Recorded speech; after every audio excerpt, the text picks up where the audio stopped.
सिद्धार्थ शिक्षा सदन सोजत रोड पाली में आपका स्वागत है।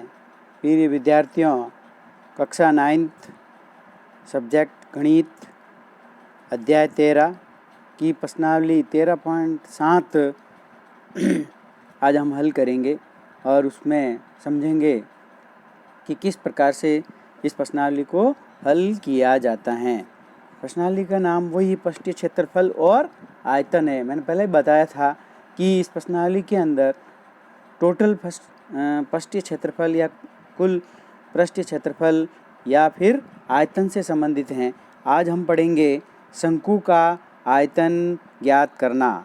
तो प्रिय विद्यार्थियों, सबसे पहले देखते हैं कि एक शंकु की जो आकृति होती है वह जो शंकु की आकृति में इस प्रकार बताई हुई है। पहले भी मैंने क्षेत्रफल में बताया था कि शंकु की आकृति के अंदर सीधी ऊंचाई h होती है और तिर्यक ऊंचाई l होती हैं और इसकी त्रिज्या OA बराबर R यानी त्रिज्या कहलाती हैं। और ये O से लगाकर आगे अगर C तक अगर बढ़ा देते हैं तो AC बराबर व्यास कहलाता है।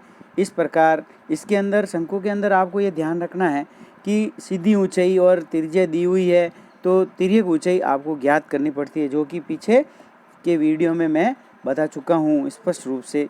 अब हम देखते हैं कि शंकु का जो आयतन होता है वह होता है 1/3 पाई r स्क्वायर h, यानी पूरे बेलन का आयतन का 1/3 शंकु का आयतन होता है। यानी बेलन का आयतन होता है पाई r स्क्वायर h, तो इसका अगर 1/3 से अगर गुणा कर देते हैं तो शंकु का आयतन प्राप्त हो जाता है, जहाँ r बराबर त्रिज्या है और h बराबर शंकु की ऊंचाई है।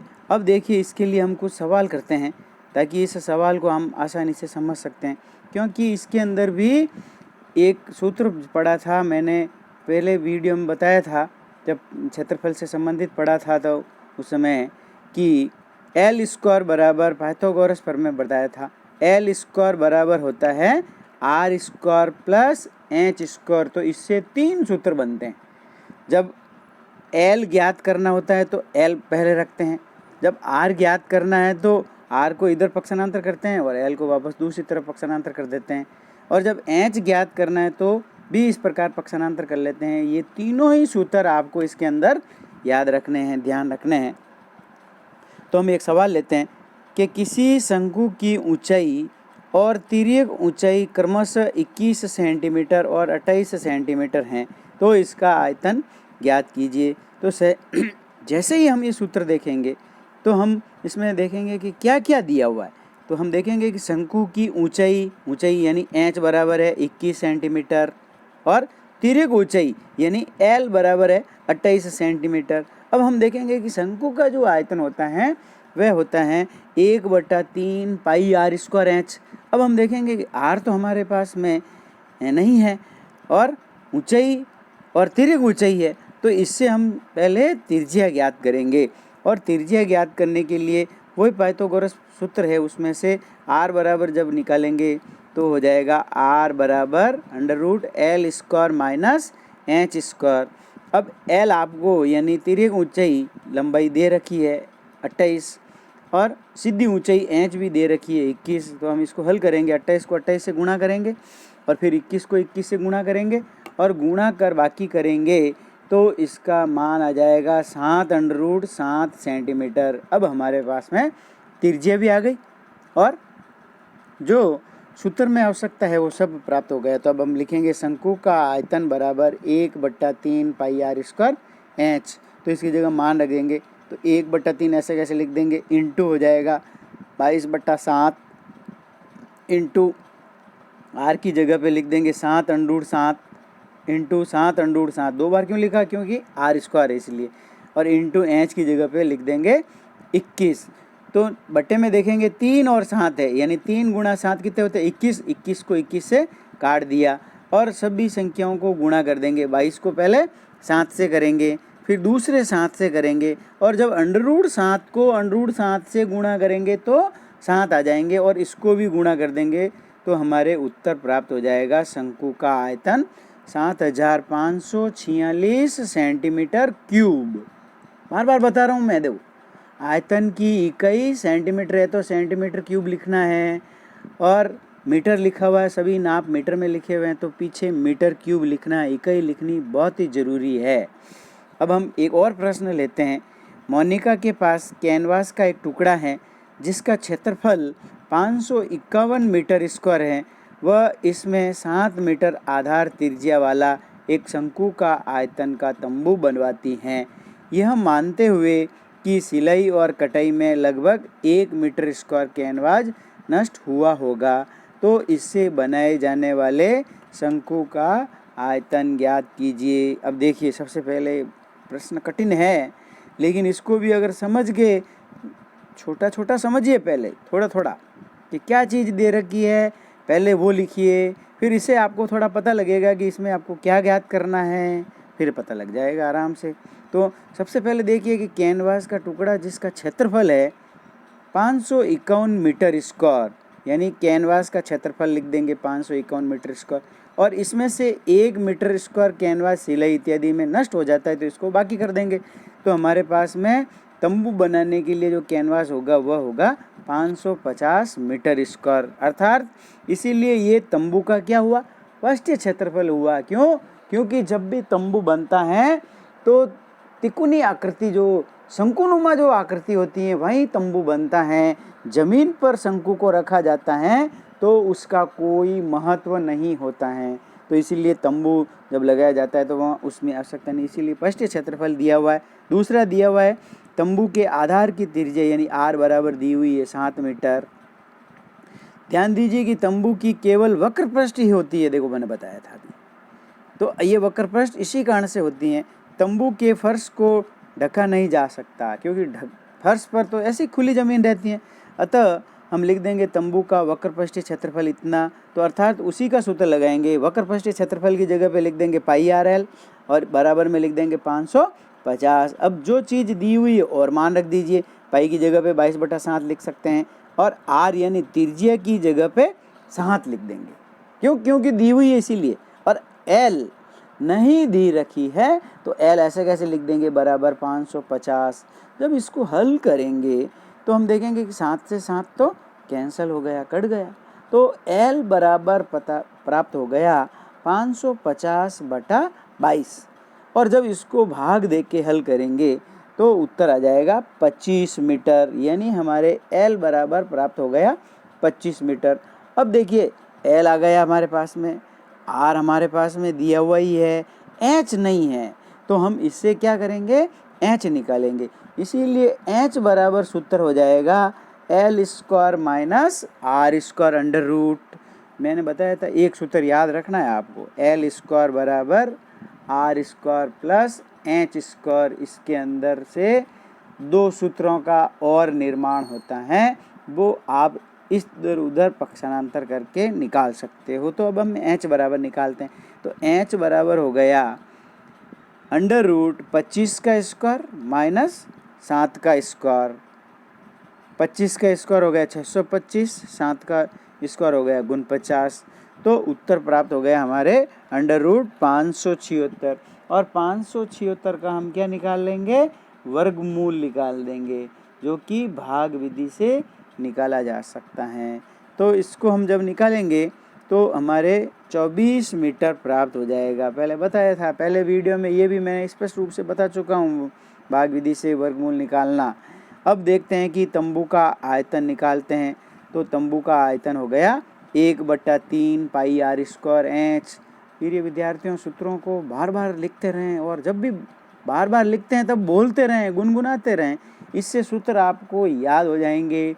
जब भी आपको समय मिलता है सूत्र को एक बार नज़र पे डाल दीजिए, और नज़र डालेंगे और पढ़ेंगे, बार बार गुनगुनाएंगे तो सूत्र एकदम याद हो जाएंगे। अब मान रख देते हैं 1/3 पाई की जगह पे लिख दिया 22/7 इंटू आर की जगह पे लिख दिया 7 × 7, एल की जगह पे लिख दिया 24। अब हम 7 से 7 काट देते हैं, 3 से 24 काट देते हैं, फिर बची हुई संख्या को हम क्या करते हैं, गुणा कर देते हैं, तो हमारे उत्तर 1232 मीटर क्यूब प्राप्त हो जाता है। अब देखो इसमें सब नाप मीटर में ही था, तो हमने पीछे क्या लिख दिया, मीटर क्यूब लिख दिया, बस इतना करना। मीटर क्यूब है तो मीटर है तो मीटर क्यूब लिख दीजिए, सेंटीमीटर है सब नाप तो सेंटीमीटर क्यूब लिख दीजिए, बाकी ज़्यादा इधर बदल करने की ज़रूरत नहीं है। अब हम एक्सरसाइज यानी प्रश्नावली 13.7 का दूसरा प्रश्न लेते हैं, जो कि कैसा है उसको भी देखते हैं। शंकु के आकार के उस बर्तन की लीटरों में धारिता ज्ञात कीजिए। प्रिय विद्यार्थियों, हिंदी भाषा के अंदर पढ़ते हो आप कि धारिता का अर्थ होता है आयतन, यानी इसमें भी आयतन आपको ज्ञात करना है। और किस में ज्ञात करना है? लीटर में। अब लीटर में ज्ञात करने के लिए आपको मैंने पहले और पीछे वीडियो में बहुत ही अच्छी तरह से समझाया था, प्रश्नावली 13.6 करवाई थी तब। तो अब इसमें से जो दिया हुआ है वो लिख देते हैं कि बर्तन की त्रिज्या यानी R बराबर 7 सेंटीमीटर है, तिर्यक ऊंचाई यानी L बराबर 25 सेंटीमीटर है।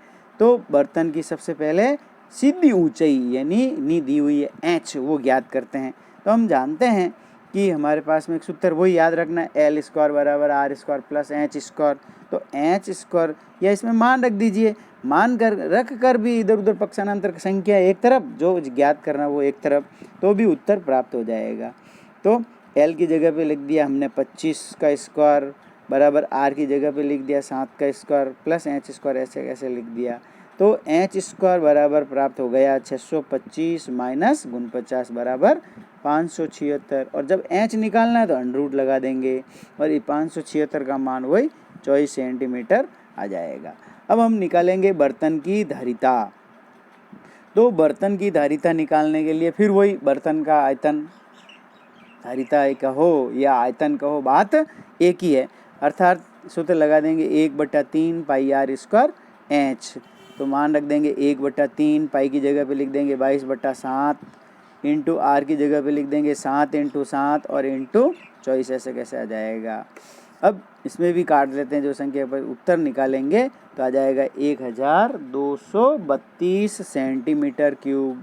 और इसको जब लीटर में बदलना है तो ध्यान रखेंगे कि सेंटीमीटर क्यूब को जब भी लीटर में बदला जाता है तो 1000 का भाग दिया जाता है, तो बटा 1000 लिख देंगे। अब देखेंगे कितने जीरो लगे हुए हैं, 3 जीरो, तो ऊपर भी पीछे से 3 संख्या छोड़ेंगे और दशमलव लगा देंगे तो उत्तर आ जाएगा हमारा 1.232 लीटर। अतः शंकु के आकार के बर्तन की धारिता कितनी हो गई, 1.232 लीटर। अब हम देखेंगे एक और प्रश्न लेते हैं। यदि 9 सेंटीमीटर ऊंचाई वाले एक लंबवर्तीय शंकु का आयतन 48 पाई सेंटीमीटर क्यूब है तो इसके आधार का व्यास ज्ञात कीजिए। कोई बात नहीं, दिया हुआ क्या लिख दीजिए, शंकु का आयतन बराबर 48 पाई सेंटीमीटर क्यूब और ऊंचाई H बराबर है 9 सेंटीमीटर और त्रिज्या को क्या मान लेंगे, R। अब हम सूत्र लगाएंगे, शंकु का आयतन बराबर होता है 1/3 पाई R स्क्वायर H। जो मान दिया हुआ है उसकी जगह रखिए। देखिए शंकु का आयतन कितना है, 48 पाई, तो जहाँ शंकु का आयतन लिखा हुआ उसी के नीचे लिखिए 48 पाई। कई विद्यार्थी क्या करते हैं, इधर उधर लिख देते हैं तो फिर गलत हो जाता है। फिर 1/3 ऐसे कैसे लिख दीजिए, फिर पाई ऐसे कैसे लिखिए, फिर R स्क्वायर हमको ज्ञात करना है तो R स्क्वायर ऐसे कैसे लिख दीजिए, फिर 9 ऐसे कैसे लिख दीजिए। अब देखिए पाई से पाई कैंसिल भी कर सकते हैं, दोनों तरफ है इसीलिए, या पक्षांतर करके भी इसको हल किया जा सकता है। जब 3 के पहाड़े से 9 काट देंगे तो 3 आ जाएंगे। अब R स्क्वायर बराबर हो जाएगा यानी 48 पाई बटा पाई इंटू 3। अब काट दीजिए, पाई से पाई कट गया, 48 3 के पहाड़े से कट जाते हैं 16 बार, तो R स्क्वायर बराबर कितना है 16, तो R बराबर कितना आ जाएगा 4 सेंटीमीटर प्राप्त हो जाएगा। अब हमको क्या निकालना है, व्यास निकालना है। तो प्रिय विद्यार्थियों आप जानते ही हो कि व्यास त्रिज्या का दुगुना होता है, यानी व्यास बराबर 2 इंटू त्रिज्या, तो 2 इंटू त्रिज्या की जगह पे 4 लिख देंगे और इसको गुणा कर देंगे, अतः आधार का व्यास आ जाएगा 8 सेंटीमीटर प्राप्त हो जाएगा। इस प्रकार इस प्रश्न का भी उत्तर निकले। देखिए बहुत ही सरल प्रश्न है एकदम। आपको जब थोड़ा वीडियो पूरा देखोगे और पूरा देख के प्रश्नों को हल करोगे तो आसान लगेगा। और आप थोड़ा सा 5 मिनट वीडियो नहीं देखते हो, 1-2 मिनट ही नहीं देखते हो और सवाल करने बैठ जाते हो तो फिर सवाल थोड़े समझ में मुश्किल से आते हैं। अध्याय फिर 5वां प्रश्न देखिए। ऊपरी व्यास 3.5 मीटर वाले शंकु के आकार का एक गड्ढा 12 मीटर गहरा है। इसकी धारिता किलो लीटरों में ज्ञात कीजिए। कोई बात नहीं, कर देते हैं। तो गड्ढे की सबसे पहले तो त्रिज्या निकालते हैं। त्रिज्या व्यास की आधी होती है तो 3.5/2 कर देते हैं तो 1.75 आ जाएगी। ऊंचाई दी हुई है, गहरा का मतलब ऊंचाई, एच बराबर 12 मीटर, अर्थात गड्ढे की धारिता या गड्ढे का आयतन हो जाएगा 1/3 पाई आर स्क्वायर एच। और इसके अंदर सूत्र में मान रख देंगे तो आ जाएगा 1/3 इंटू 22/7 इंटू 1.75 इंटू 1.75 इंटू 12। जो कटता है उसको तो काट दीजिए। जैसे 3 के पहाड़े से 12 कटते हैं तो 4 बार कट गए। फिर 7 के पहाड़े से देखते हैं कि ये भी कट जाते हैं तो काट दीजिए। तो यानी पॉइंट आ जाएगा 7 दूनी 14, फिर 3 बज गए, फिर 35 हो गए तो 7×5 35 यानी 0.25। सभी संख्याओं को गुणा करेंगे तो हमारे उत्तर प्राप्त हो जाएगा 38.5 मीटर क्यूब। अतः इसके अंदर 38.5 मीटर क्यूब किलो लीटर में आ जाएगा। क्यों? क्योंकि यहाँ पे इकाई इसकी होती है 1 मीटर क्यूब बराबर 1000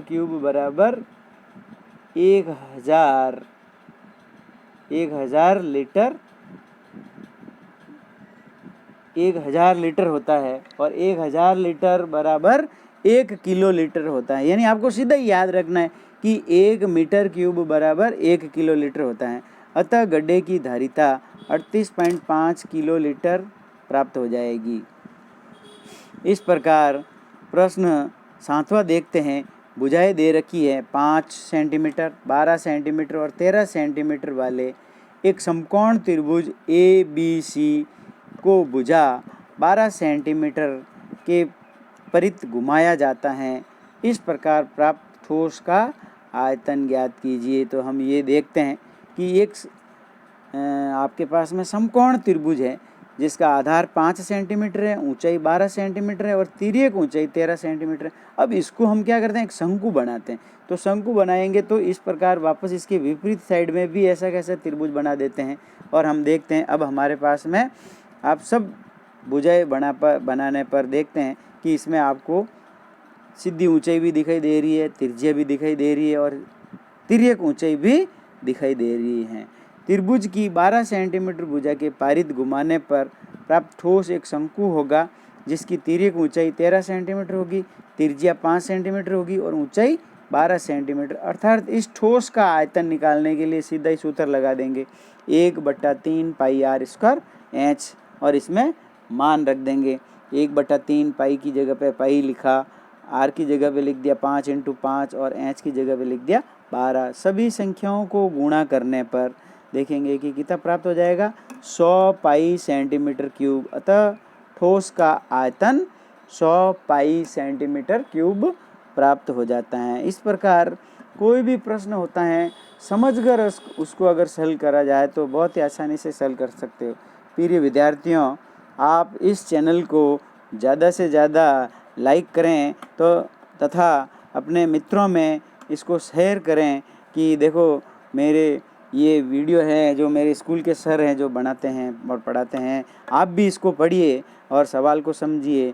ज़्यादा से ज़्यादा सब्सक्राइब करें चैनल को और शेयर करें तथा लाइक और कमेंट्स भी लिखते रहें। भले ही मैं उस कमेंट्स का जवाब दूंगा आपको और आपको सेटिस्फेक्शन करूंगा, यानी आपको मैं बताऊंगा, वापस कॉन्फिडेंस दिलवाऊंगा। धन्यवाद।